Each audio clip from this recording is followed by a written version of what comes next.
जय जिनेन्द्र, प्रणाम, नमस्ते दोस्तों। आज की कहानी मेरे मित्र भाई अजीत जी मुथा जी की एक पुस्तक गुलदस्ता मैंने पढ़ी है और उसमें काफ़ी कहानियों में से एक कहानी जो मुझे काफ़ी सुंदर लगी, जो मेरी इच्छा थी कि मैं आप लोगों के साथ में शेयर करूं। कहानी का शीर्षक है अपनी अपनी सोच। पति पत्नी, एक दंपत्ति पति पत्नी कार से साड़ी की शोरूम की तरफ चले जा रहे हैं।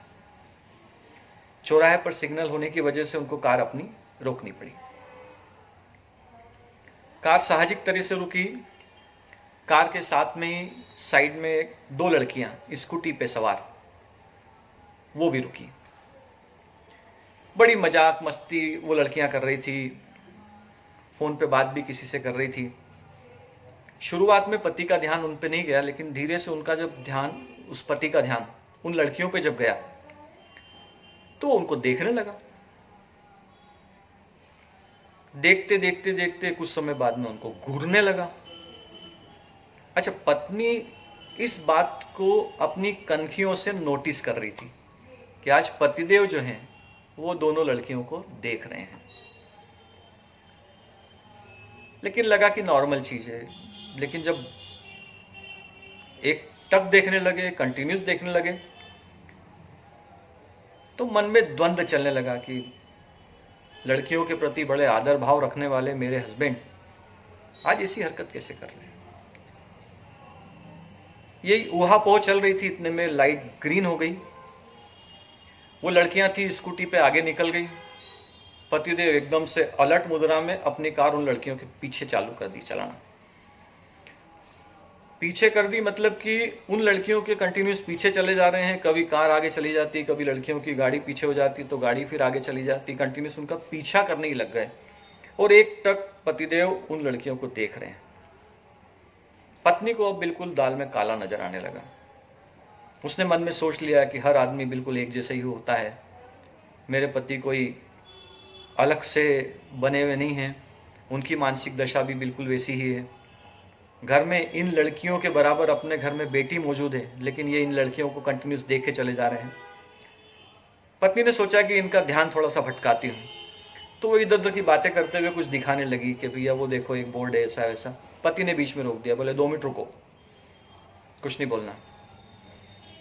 पतिदेव पूरा ध्यान मग्न होकर के उन लड़कियों को देखे चले जा रहे हैं, उनके पीछे कार चलाए चले जा रहे हैं। पत्नी की नाराजगी अब बढ़ने लगी। उसने मन में सोच लिया कि बस इस साड़ी के शोरूम पे साड़ी ड्रेस मटेरियल खरीदने के बाद में पतिदेव के घर जाकर के अच्छी तरीके से पूजा की जाएगी। 1-2 चौराहे के बाद में वो लड़कियों की स्कूटी जो है वो दूसरे तरफ टर्न ले लिया। पतिदेव फिर अपने सीधे रास्ते पर चलने लगे, लेकिन रेयर व्यू मिरर से अभी तक वो कोशिश कर रहे थे उन लड़कियों को देखने की। साड़ी का शोरूम आ जाता है, गाड़ी अपनी पार्किंग में लगाई, पति पत्नी शोरूम में अंदर गए। पत्नी बड़ी नाराजगी के साथ में पति को देखते हुए साड़ी के शोरूम के अंदर गई। अपनी ड्रेस मटेरियल और साड़ियाँ जो उनको खरीदनी थी पसंद वगैरह करना शुरू करा। पति भी पीछे पीछे चल निकले। 1-2 घंटे के बाद में जब पत्नी का काम सब कंप्लीट हुआ, साड़ियाँ ड्रेस मटेरियल जो भी कपड़े उनको पसंद करने थे पसंद किए, पीछे जब टर्न करती है तो पतिदेव गायब। शक थोड़ा सा गहरा जाता है, तो मन में जब शक आ जाता है तो वो ढूंढने लगती इधर उधर। देखती है कि पतिदेव जो है दूर किसी काउंटर पे एक सेल्स गर्ल है, उससे बतिया रहे हैं और बड़े हंसी खुशी बात हो रही है। पत्नी को बड़ा नागवार गुजरा ये बात। भुनभुनाती हुई नाराजगी से उसके पति के पास में दौड़ती हुई गई और कंधे पे हाथ रखा। कंधे पे हाथ रखते से पति एकदम से पलट के देखा, बोले अरे तुम आ गई। पति के हाथ में एक ड्रेस थी, बोले देखो ये ड्रेस। पत्नी एकदम से अवाक। ये वही डिजाइन वाली ड्रेस थी जो कि उन स्कूटी पे पीछे वाली लड़की ने पहन रखी थी।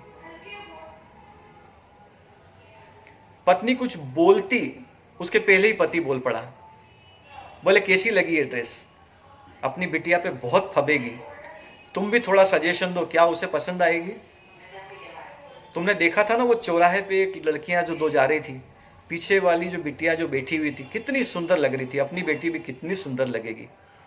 मेरी ऐसी इच्छा हो रही कि ये ड्रेस उसको गिफ्ट करूं। पत्नी को काटो तो खून नहीं। एक सेकंड पहले जो पति के लिए जो मानसिकता बना के रखी थी वो एकदम से परिवर्तित हो गई। वो अंदर ही अंदर पश्चाताप की आग में जल निकली। सोचने लगी कि मैं क्या सोच रही थी और ये कैसे निकले।